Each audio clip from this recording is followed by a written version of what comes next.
Just a reminder, if you have a vegetarian meal, put your ticket in front of you. Vegetarian meals, put your ticket on the table in front of you so your server knows.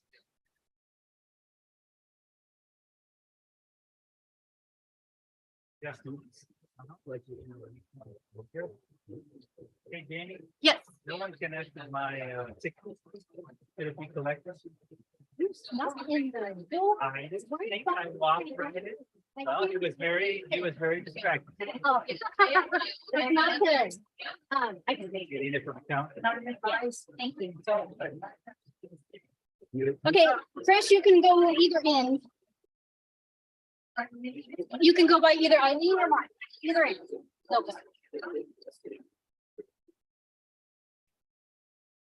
Marcus. Oh, yeah. So you don't have that. Next to viewer.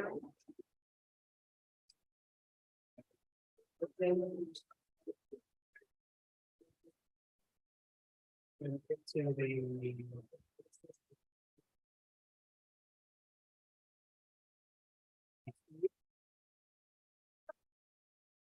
You want to put it, you want to sit down with it. Yeah.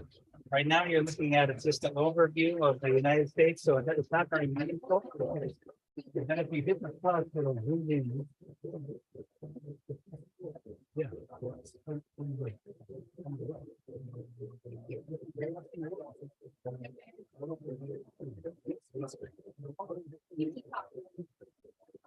Right now,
again, it's a little funky. The scale of it.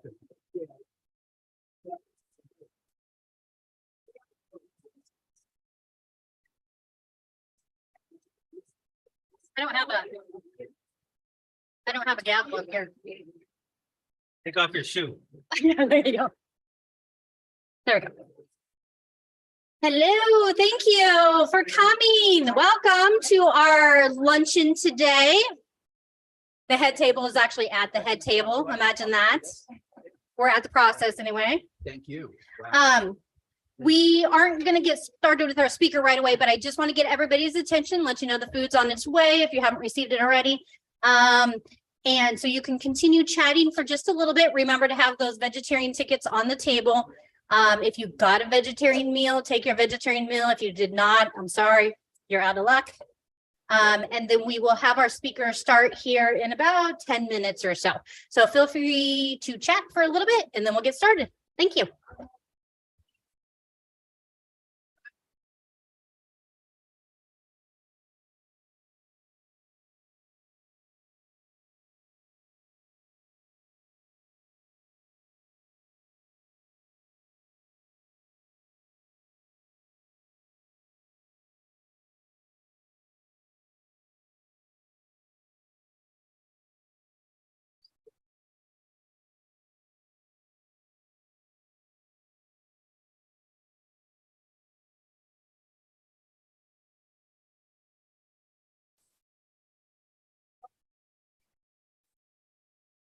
Very good.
Brother.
Awesome.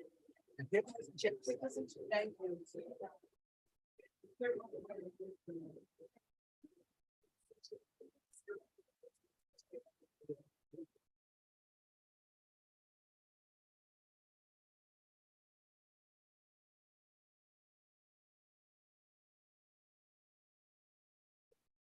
you.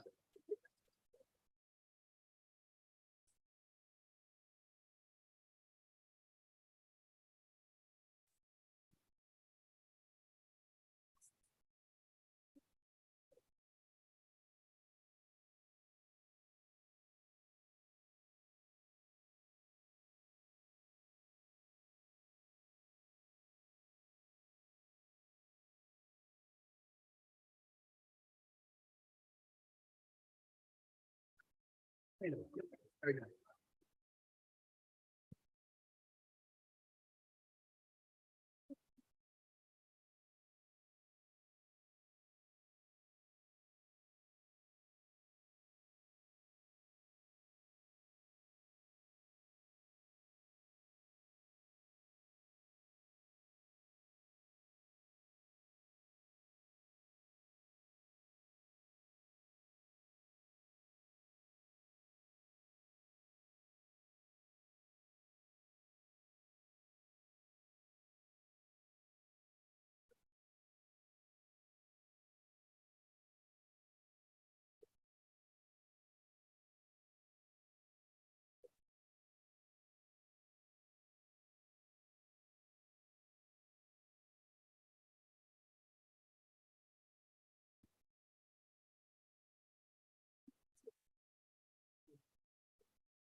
I am Gene. And I'm putting hand sanitizer on my hands to use my note taker. So it's 12:20, so you give me the green light whenever you're ready. All right, green light. Until you're from East to East House. Yes. All right. Hello again, everybody. I have the privilege today of introducing our keynote speaker. You can continue to eat as he speaks. You have heard this man around convention quite a bit. If you've been to any of the seminars, you have heard him. I believe that him and Eileen and JJ Madoff probably should just go ahead and stake residence here because they've been in Nebraska so much lately. But we definitely appreciate him coming to our state and participating in our good life here in Nebraska. And so I'll welcome to the podium the CEO of Sky's the Limit Communications LLC, David Dinatiris. All right. Okay, thank you. Thank you, Jamie. Thank you, President Ritchie. Good job, good job. I'll adjust this microphone here. How's everybody doing out there? All right. Hey, hasn't President Ritchie and Vice President Boone done a really good job so far, right? Give them a round of applause, right? Let me just open up my note taker here. So as I'm doing that, so isn't this a beautiful facility too, right? And the food is so good, and the staff, having the staff been really good. And the towels are so big and fluffy, I could barely get my suitcase zippered. All right. I was just kidding about that part. Just kidding. Okay, very good. Exactly right, Chris. So it's so nice. It's a privilege to be with you, President Rick Abono. Thank you for making it here. And Amy and Chris and everyone there. It's a privilege and a pleasure. I'm humbled by this. I'll start from the beginning. First, the earth cooled. No, all right. So I was born with retinitis pigmentosa. My parents were first generation from Italy. They didn't have any advanced degrees in rehabilitation or psychology or O&M and anything like that. But they had a lot of common sense. And my dad was a master friend maker. He knew how to make friends. And I was just very blessed that he gave me so many opportunities to succeed. And because of the opportunities to succeed, I had many opportunities to fail. And, you know, we learn more from failing sometimes than we do from succeeding. We've heard from a lot of success stories over the past couple of days, but, you know, certainly, you know, everyone experiences challenges and everyone experiences, you know, a heartbreak, and everyone experiences dilemmas. And so when I was sitting and listening to the reports this morning, and I was, going over my notes and thinking about what I wanted to share with you. Just a bunch of things came to mind, and I love quotes. And my business partner Eileen Rivera-Lai of Blind Savvy USA, we just we love encouraging folks. We're in the encouraging business, and so I love quotes, and I love to be able to put a handle. I used to listen to a minister on the radio, Bob Cook, and Dr. Cook would say, he wants to put a handle on a concept so you can take it with you out where you live, work, and play. And so a couple of ideas and concepts that I'd love to share with you today, and I hope you enjoyed them. Now, that all said, I know sometimes after lunch people get a little sleepy, and so I want to share that I have spoken in many people's sleep, and And I'm really okay with that, and when you wake up, you'll feel better. So don't think I'm not okay with you sleeping when, I'd like to start speaking and I'd like you to stop listening, and hopefully they'll both happen at the same time, right?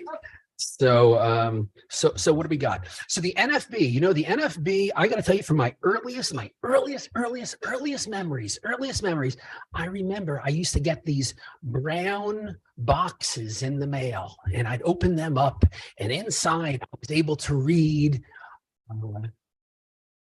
published by the National Federation of the Blind, Kenneth Jernigan, editor, 1800 Johnson Street, Baltimore, Maryland, 21230. Those were the first things I learned how to read. The first things I learned how to read was that. And it was just, it was life-changing. And I use Braille every day, and I've had an awesome career in Pennsylvania and New Jersey, doing many different things. And I hope that today I can share some strategies and concepts that have helped me, and I hope they can help you. So I was born in Belleville, New Jersey, but 10 miles west of New York City. My mother, Joan and Dante Dinataris, from Naples, Italy. And they were possibility thinkers, and that's why I'm a possibility thinker. And being positive doesn't guarantee you're going to be successful. Being positive does not guarantee you're going to be successful. But being negative will guarantee you won't. And so I just love to figure out ways. I love to encourage, and I love being encouraged. I had my first mobility lesson when I was 4 years old. I want to talk to the agency staff for a second. I had my first mobility lesson when I was 4 years old from Joe Cutter. And I had my first Braille lesson from a lady by the name of Mildred Crump when I was 5 years old. Millie Crump, she said that Stevie Wonder and I were her favorite two students.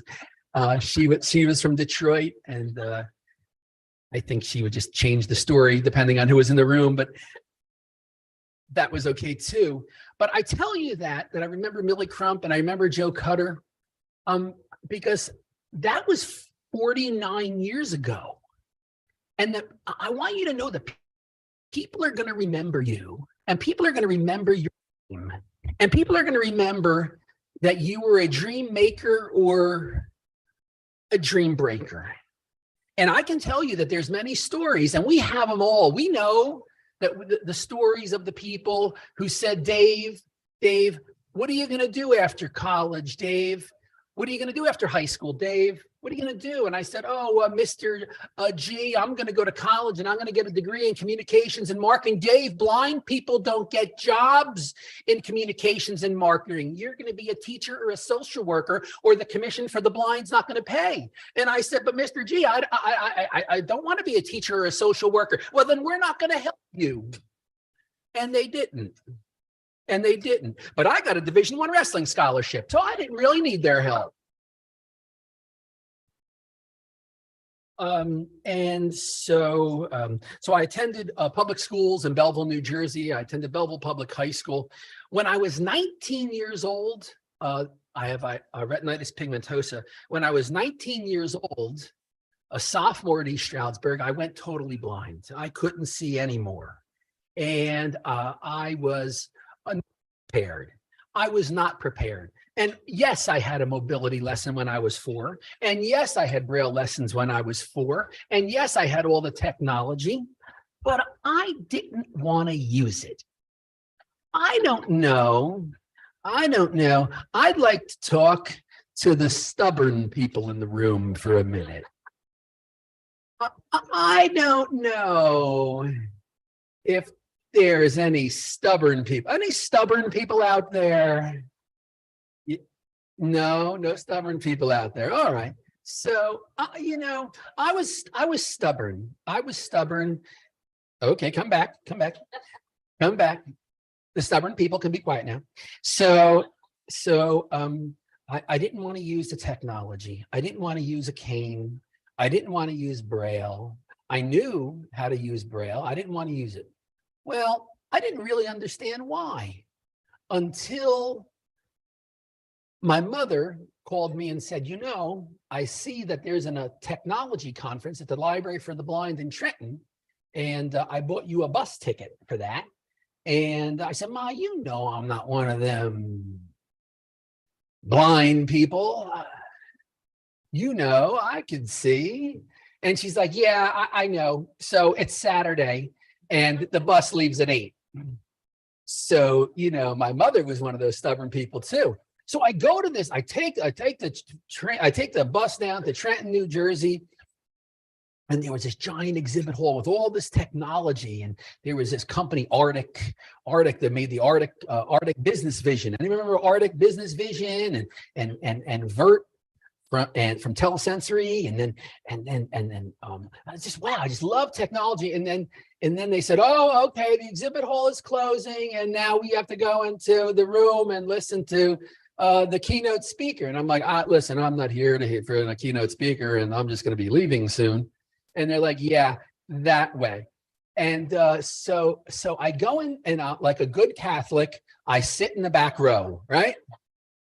And I sat in the back row, and they introduced the keynote speaker, Dr. Kenneth Jernigan. And I'm like, I know that name. I know that name. So he said something that really struck a chord with me. It really struck a chord with me. It wasn't a good chord, but he struck a chord with me. And he said something that really made me stop and think. And he said, it's respectable. Say respectable. Oh, that was lame-o, man, lame-o. Say respectable. It's respectable to be blind. And I didn't believe it. I didn't believe it. Why didn't I believe it? Well, I didn't believe it because I didn't have the skills. And all these other people I saw were walking with a white cane, and we're using technology, and we're reading speeches in Braille and having and doing and becoming the person they desired to be. But I wasn't. I was sitting on the side. And he said it was respectable. So I knew that if I was going to really believe it was respectable to be blind, that I had to start using these skills. And so I was very blessed. I was very blessed to be invited by my very good friend and mentor, Joe Ruffalo. Anybody here at Joe Ruffalo? Joe Ruffalo.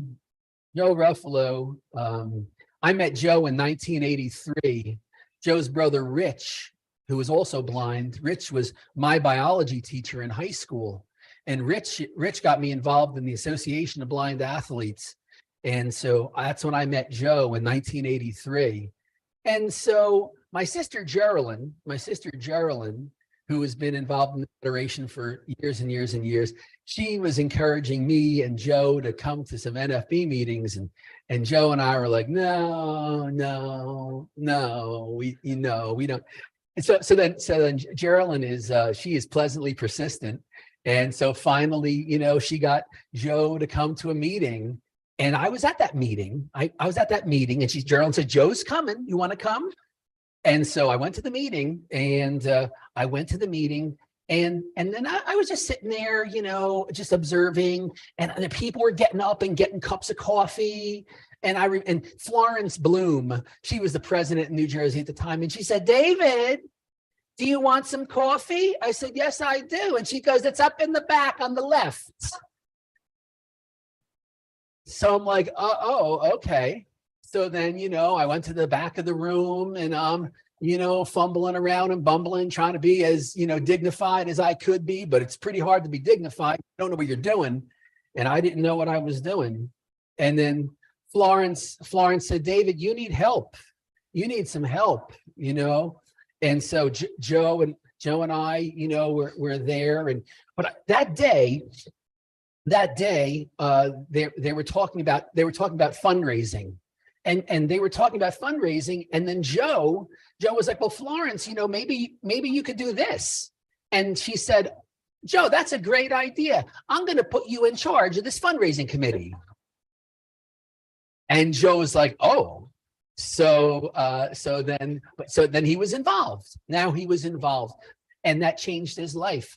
And the Federation changed my life. I graduated from college with a degree in communications and marketing. I started working for an agency helping people who were blind learn how to use technology. I started working for the New Jersey Commission for the Blind as their coordinator of assistive technology. And I was there from 2001 to 2004. And then I went and got my master's in organizational development. And then in 2007, I was offered the job as the director of the Bureau of Blindness in Pennsylvania. I did that job for 5 years. And then I was asked to serve as executive director of the Office of Vocational Rehabilitation, and where we had 1,200 staff. And I did that from 2012 to 2018.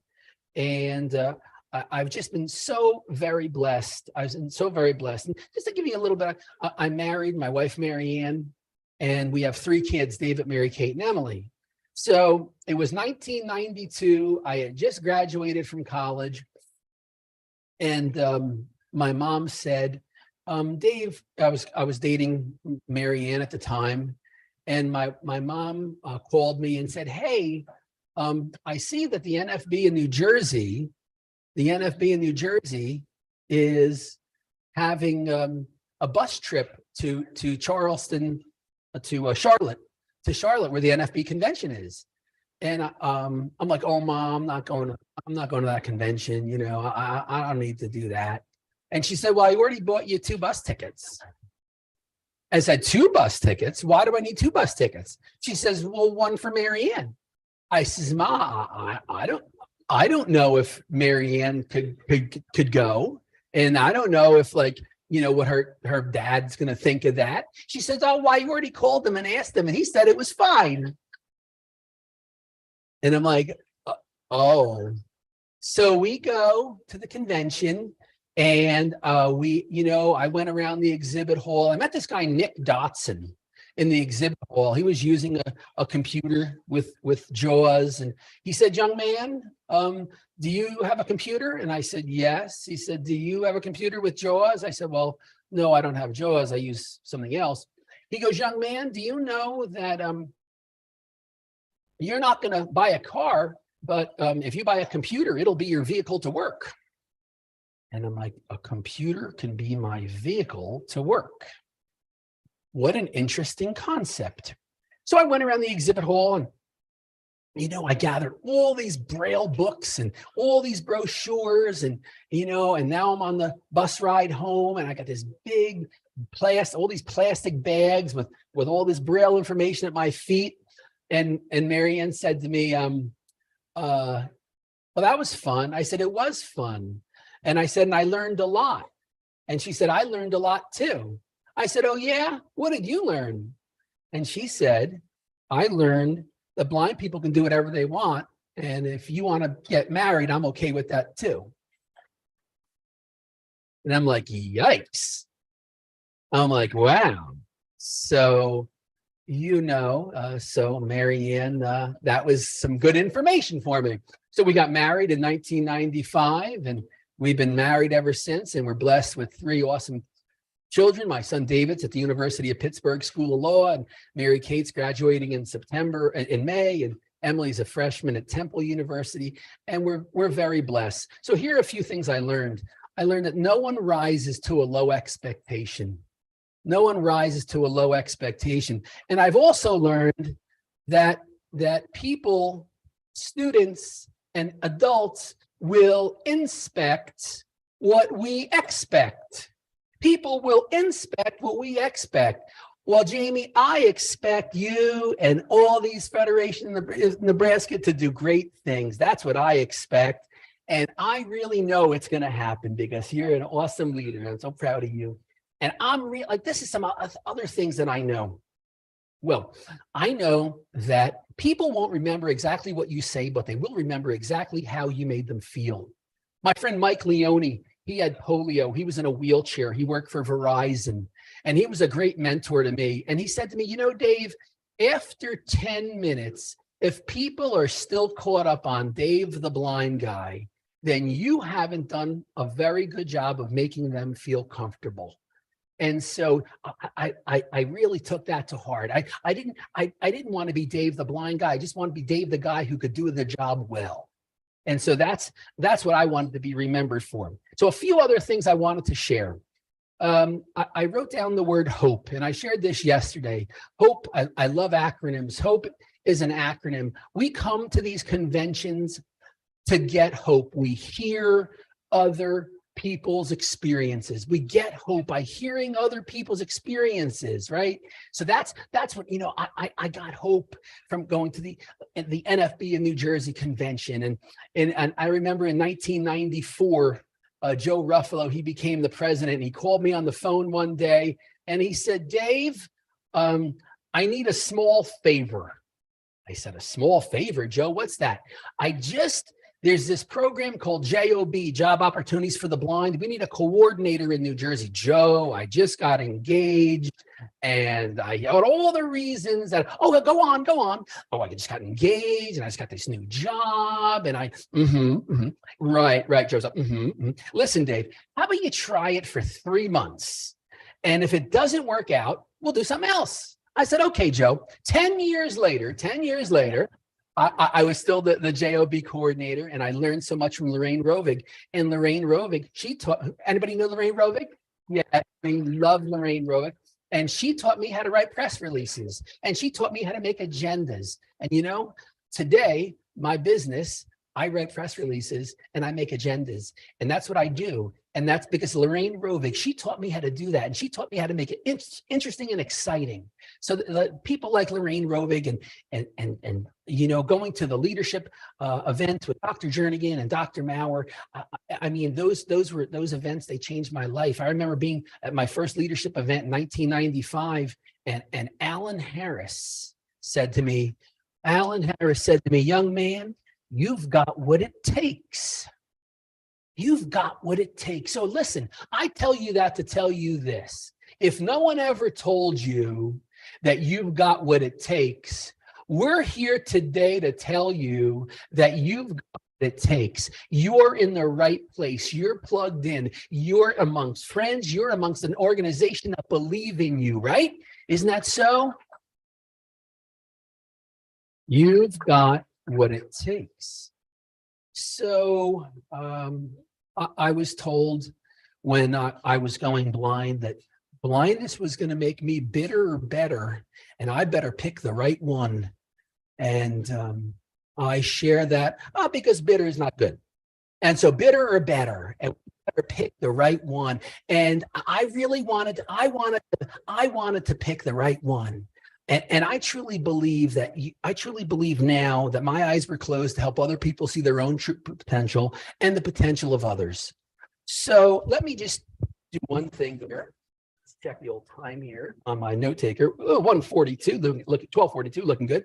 So what is a story? A story is something told in the present about the past that'll help in the future. And so we tell lots of stories. And sometimes we tell stories to ourselves, and then we tell stories to others. So I want to make sure the stories that you're telling you are good stories, and making sure that you encourage you, because if you don't encourage you, you know, who might, right? So I love, you know, every morning when I wake up, I say, good morning, God. I believe something great is going to happen to me and through me today. What do you say when you get up in the morning? You say, good morning, God, or good God morning, right? Right? What are you saying? What are you saying to yourself? What are you saying? So I want to make sure that when you talk, do you talk to yourself? Do I talk to myself? Let me think. Do I talk to myself? Yes, we all talk to ourselves. Experts say we have 65,000 thoughts a day. 65,000 thoughts a day. So we're constantly talking to ourselves. Make sure that you're encouraging. Make sure that you're encouraging you. Make sure that you encourage yourself. So I like some takeaways. So maybe you could help me with this.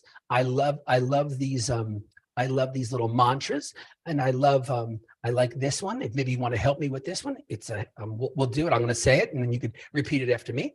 Let's see. I'm happy. I'm healthy. I feel terrific. So ready? Let's do it. I'm happy. I'm healthy. I feel terrific. I'm happy. Let's do it again. I'm happy. I'm healthy. I feel terrific. I'm alert. I'm alive. I feel great. I'm alert. I'm alive. I feel great. One more time. I'm alert. I'm alive. I feel great. Keep talking to yourself. Make sure you're encouraging you. We've got to encourage ourselves. We've got to encourage ourselves so we can encourage others. So let me see. One more story. My daughter goes to Temple University, and this story was told by Dr. Russell P. Conwell, and it's titled Acres of Diamonds. Russell P. Conwell, Acres of Diamonds. And Dr. Conwell told this story about a man who owned a big farm. He owned a big farm with all kinds of animals and all kinds of vegetation, but he heard that out west that there were diamonds. There were diamond mines, and he wanted to find these diamond mines. So he gave up that farm that he had to go in search of these diamonds, to go in search of a greater life. He was going to go in search of this. So he sold his farm. And the story goes that after around 9 months, he was discouraged, he was depressed, he was out of luck, he was out of money, and he threw himself off a cliff. And he made the only mistake you can't fix, right? He threw himself off a cliff and died, right? And so I'll pause there to say that at a graduation for one of our summer programs, one of the students said this. Oh, and if you're taking notes, write this one down. Never confuse a bad day with a bad life. Never confuse a bad day. We all have bad days. Sometimes we have a couple in a row, but never confuse a bad day with a bad life. So the man had thrown himself off a cliff, and he had perished. The person who had bought his farm was out taking care of it and was cleaning, and saw an interesting rock on the ground. And he picked up that rock and he was looking at it, and his daughter was nearby, and she was probably asking him a million questions. And she said, Daddy, what's that? He said, oh, take this inside and put it on the mantle. Go inside, put this on the mantle. Show it to Mom, put it on the mantle. Okay, so she ran inside and he went back to work.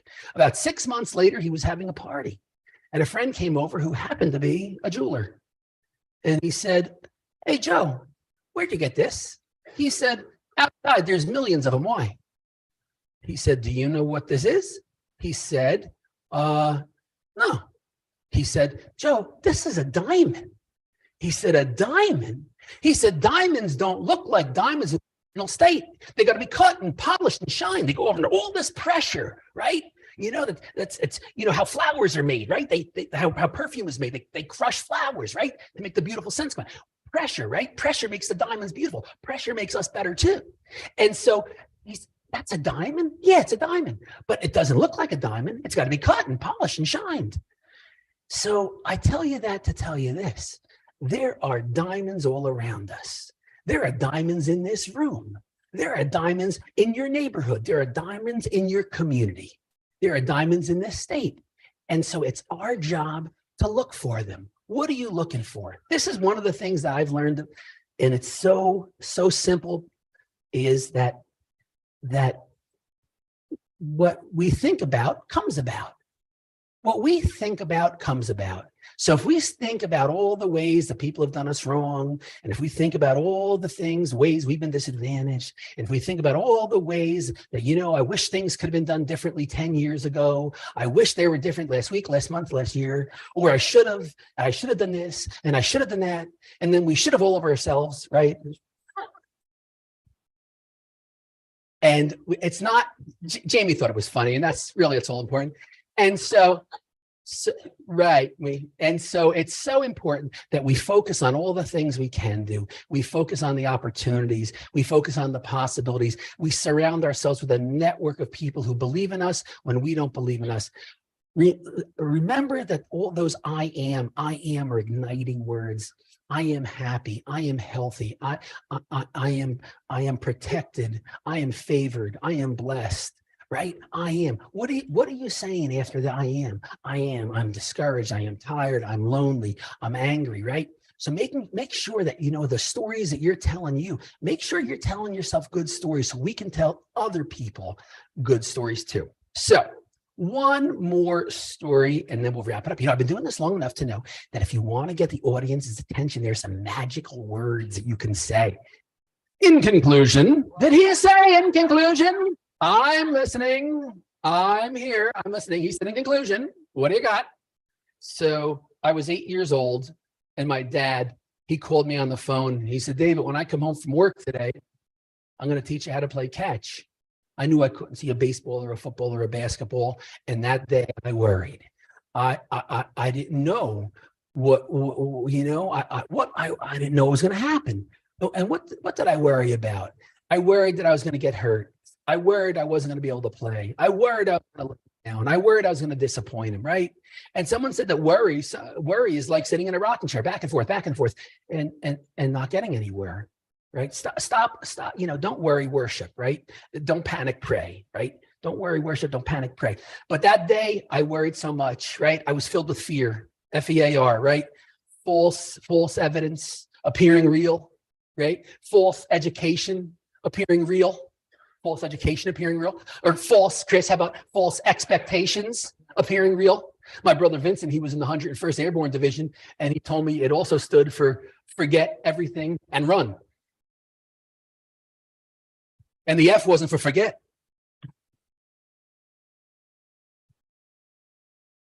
But no, never mind. So, but I was filled with fear that day. I was going to get hurt. I was going to let him down. My dad was a possibility thinker. And that day he brought home a giant beach ball. He knew all I could see is contrast, light on dark and dark on light. And he'd hit this beach ball up in the air.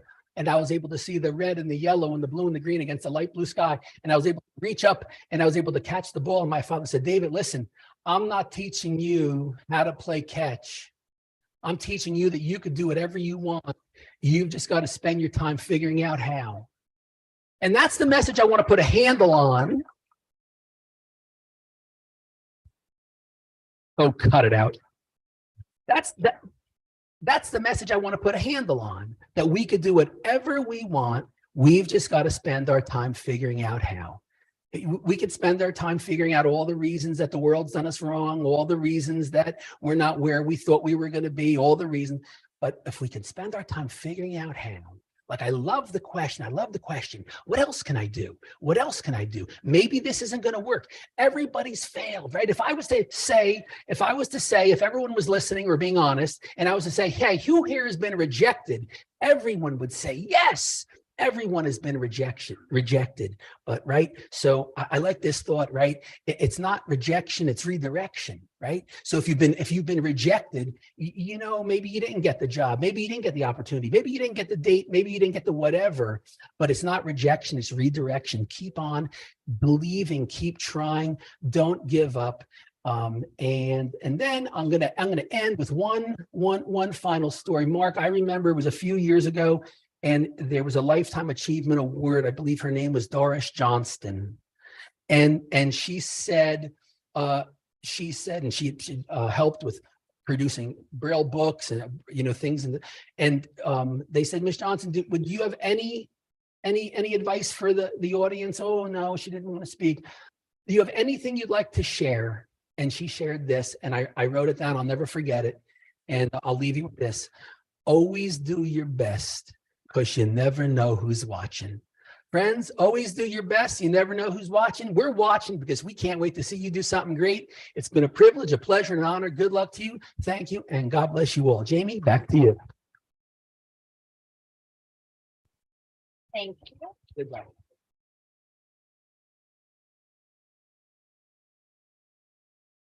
Thank you so much, David. If any of you have been in any of his seminars, you'll notice he walks around the room. It was no different behind the podium. And in fact, I think now that having him stand at the podium was probably a bad choice, but he's very mobile. He likes to move. Lots of energy in this man. So thank you for that. Great stories. I always love his little acronyms and his little quotes and things like that. Do you know what RP actually stands for? Reverse paranoid? Hadn't heard that one. Oh, that's good. Recalcitrant person.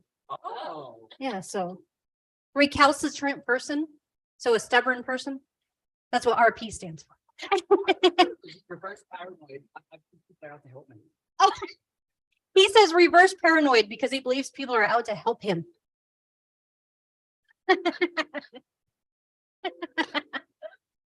Okay.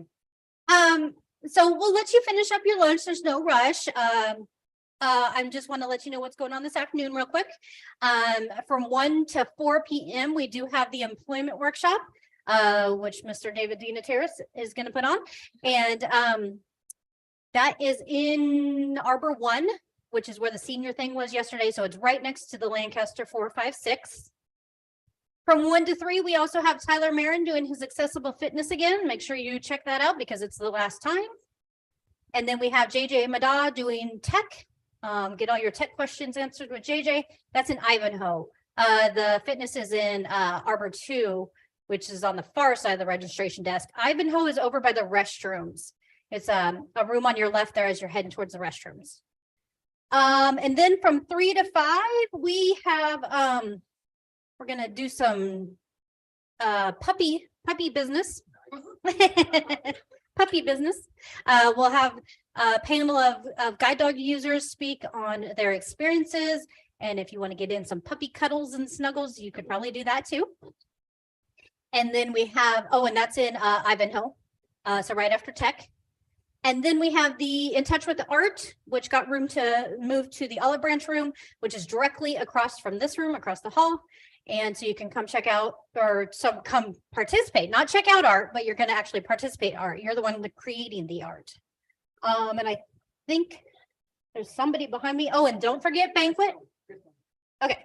Banquet, the cocktail hour starts at 6 p.m. with cash bar and some music by Linda Minting. And then the banquet will start promptly at 7. Your ticket is no corners. So again, just squared corners for your ticket. And I'm going to hand it over to Christine behind me. Good job. Thank you, Jamie. First, I have to say, what a fantastic presentation that was from David. It was amazing. And you know what I found really fascinating in an awesome way? Today, David said, don't ask if you can do it, ask how you can do it. Does anybody remember what Tyler said yesterday? Don't ask. My dad never asked if I could do it. He just asked how I could do it. So remember that. It's one of my favorite lines. It was one of Dr. Jernigan's favorite lines as well. And so that's totally awesome. Okay. And speaking of David, he says he's going to move his start time to 1:20. Do any of the other 1 o'clock presenters want to move their start times? You don't have to, just a question. No. All right. I'll take that as a no. And I think Jamie covered everything there was to cover about the banquet. I'm simply going to say, even if you don't want to come to the cocktail hour, please be down by 6:45 at the latest, so that we can have everyone seated and in their places with bright shining faces by 7 o'clock. Oh, my mom lives somewhere inside me. Oh, no. This is frightening. Okay. I believe that is everything. If anyone needs anything, please let me know. And presenters, there are supposed to be chairs behind your head tables in the breakout rooms. There. So let me know if there are not any. Thanks all. Ciao. Yes. You want to say more, dear? No. I think David's chain's up there. That's